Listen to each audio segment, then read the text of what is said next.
Good morning. I'm Q, also known as Rick Twisted with Federal Signal. I want to talk about the Q siren today. What's replacing the old EQ2B, you might be wondering.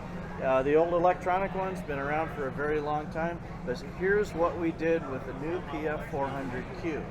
We took the real thing, a real mechanical Q siren, loosened up the brake, took it into a high-end recording studio and captured it over the time of about 2.5 weeks.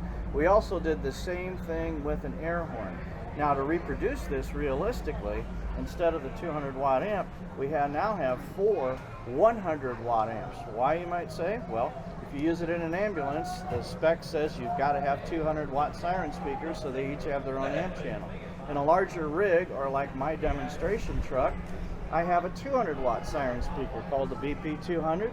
It has 200 watt drivers, compression loaded, that throws farther and wider than any other siren speaker on the market. Plus, I added in the, of course, very famous rumbler system. It's a rumbler solo that has 2 woofers manifold loaded into each other.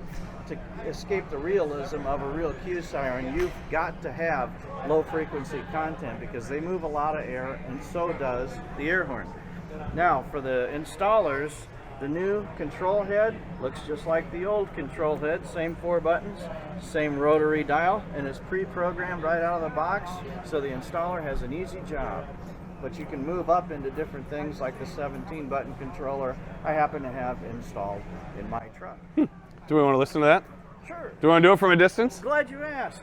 Yeah? So what Rick has is a new product that Federal Signal has out. It's pretty exciting. Everybody likes the electronic siren that's in their fire trucks, but it doesn't always quite sound the same. So I think what we're going to do is hear what this new electronic siren actually looks like.